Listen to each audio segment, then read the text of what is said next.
कहते हैं बिहार के लोग राजनीति ही खाते हैं, पीते हैं और नहाते पहनते भी राजनीति ही हैं। और ऐसा कहने की वजह यह है कि कोई भी राजनीतिक हलचल सबसे पहले बिहार में ही शुरू होती है। जहां पूरा देश अभी 5 राज्यों के चुनाव के रिजल्ट पर नजरें गड़ाए हुए है, वहीं बिहार लोकसभा चुनाव की तैयारी में जोर शोर से जुट गया है। तो सवाल यह है कि बिहार में आखिर हो क्या रहा है? वो तो नहीं जो सबको लग रहा है, वो भी नहीं जो कि जातीय जनगणना यानी कास्ट सेंसस के बाद से राहुल गांधी कहते घूम रहे हैं, मतलब ओबीसी का अधिकार, या फिर पुराना लालू यादव वाला ही फॉर्मूला यानी MY यानी मुस्लिम और यादव। ये सब पुराना हो चुका है। आखिर बिहार का नेता है ये सब, पॉलिटिक्स में रहेगा तो आगे ही ना। बिहार का पूरा गेम अभी बताते हैं, लेकिन उससे पहले आप हमारा चैनल सब्सक्राइब जरूर कर लीजिए, साथ ही बेल आइकन यानी घंटी भी दबा दीजिए, जिससे हमारे तमाम वीडियो आप तक सही समय पर पहुंच सकें और आपको सबकी राजनीति का एनालिसिस मिलता रहे। तो देखिए, बिहार में आया कास्ट सेंसस यानी जातीय जनगणना। इस जातीय जनगणना से निकला है कि वही जनरल पॉपुलेशन है 15%, वहीं SC यानी शेड्यूल कास्ट है 19%, ST यानी शेड्यूल ट्राइब है 1%, OBC है 27% और 36% है EBC यानी एक्सट्रीमली बैकवर्ड क्लास। तो सब लोगों ने जोड़ लिया कि 36 और 27 मिलाकर होता है 63% और इसको OBC कहा जाने लगा और राहुल गांधी ने इसी को देश भर में फैलाना शुरू कर दिया। फिर कहानी खत्म। लेकिन बिहार में तो कहानी यहाँ से दरअसल शुरू होती है।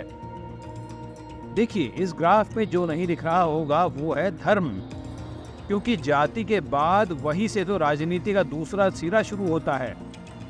सालों से बिहार में लालू और यूपी में मुलायम जैसे लोग मुस्लिम वोट को MY फॉर्मूले से समेटते आ रहे हैं। वहीं देश के दूसरे हिस्सों में कांग्रेस मुस्लिम वोटों की राजनीति में लगातार लगी रहती है, क्योंकि हिंदू वोट पर बीजेपी कब्जा करने की कोशिश में है। तो क्या अब ये राजनीति बंद हो जाएगी? जी नहीं। हुआ ये है कि बीजेपी ने कुछ सालों में पसमानदा मुसलमानों पर जो फोकस किया है उसने पूरी राजनीति को बदल दिया है। यही वजह है कि जातीय जनगणना में इन सबको मतलब पसमानदा मुसलमानों को भी EBC में शामिल कर लिया गया। इसके बाद आया बिहार में OBC EBC को रिजर्वेशन बढ़ाने का फैसला।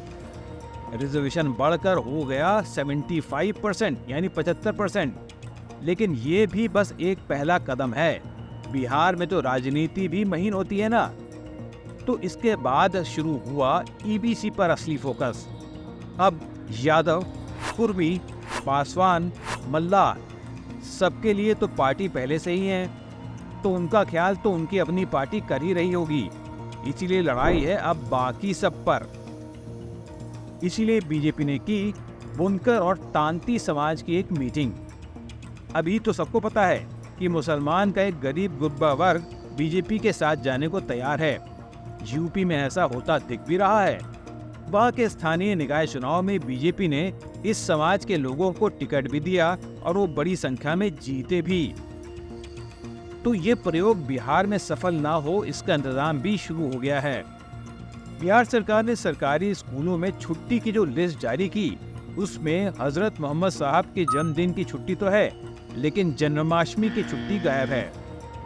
इसी तरह चेल्लम से लेकर शब बारात तक की छुट्टी तो है, लेकिन महाशिवरात्रि, रक्षाबंधन, तीज और जिउतिया तक की छुट्टियां गायब हैं।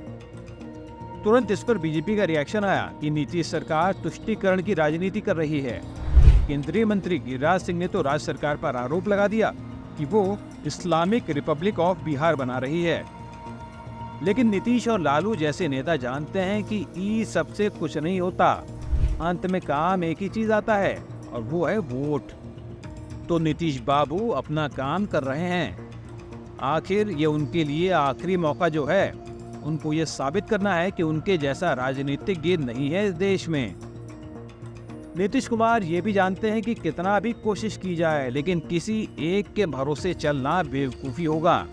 साथ ही ये भी पता है कि यादव तो तेजस्वी के साथ हैं, उनके पास तो विधायक भी कम हैं और कुर्मी जाति की संख्या भी कम है, तो बाकी दरवाजे भी खुले रखना जरूरी हैं। तो इसीलिए उन्होंने बाकी दलित शोषित वर्ग को साधने की कोशिश जारी रखी है और इसीलिए पटना में भीम संसद के नाम पर सभी दलितों को इकट्ठा करने की कोशिश की गई। वैसे तो उनका पूरा गठबंधन इसमें उनके साथ है, लेकिन उनकी जनता दल यूनाइटेड ही सबसे आगे लीड करती दिखी। 21 दलित जातियों को एक साथ लाने की तिकड़म नीतीश 2005 में भी कर चुके हैं, जब उन्होंने इसे महादलित का नाम दिया था। बिहार के SC/ST छात्रों को कक्षा 1 से 10 तक स्कॉलरशिप, बिहार पब्लिक सर्विस के लिए 50,000 और UPSC के लिए 1 लाख देने की योजनाएं वो पहले से ही चला रहे हैं। अब RJD भले ही नीतीश कुमार की सहयोगी है और यादव और मुस्लिम के कॉम्बिनेशन पर उसको भरोसा भी है, लेकिन वो भी EBC और अन्य दलितों को लुभाने में लग गई है। पार्टी ने गांव-गांव में अंबेडकर पर चर्चा का कार्यक्रम शुरू कर दिया है, जिससे वो दलित वोट को बटोर सके। उधर बीजेपी ने 2.5% बुनकर समाज को जोड़ने के अलावा 3.5% मोमिन लोगों पर फोकस करना भी शुरू कर दिया है। दूसरे दलों के समर्थकों को तोड़ने की कोशिश में पार्टी ने यदुवंशी समाज विलन का आयोजन भी किया, तो साथ ही स्वामी सहजानंद सरस्वती का जन्मदिन भी मना डाला, जिससे किसानों के भगवान कहे जाने वाले स्वामी जी के समर्थक उसके साथ आ जाएं। मजे की बात यह है कि देश भर में OBC की बात कर रहे राहुल गांधी की पार्टी कांग्रेस ही अकेली ऐसी है जो अब तक बिहार में पीछे दिख रही है। शायद उनको अपने पार्टनर के भरोसे में रहने में ज्यादा फायदा दिखता है। तो बिहार में जाति के वोट की लड़ाई पर यह था आज का हमारा एनालिसिस। आपको कैसा लगा हमें कमेंट कर जरूर बताएं। साथ ही हमारे channel Indian politics the Modi factor को लाइक और सब्सक्राइब भी जरूर करें। बेल आइकन भी दबाएं ताकि आपको हमारे वीडियो के नोटिफिकेशन वक्त पर मिलते रहें। नमस्कार।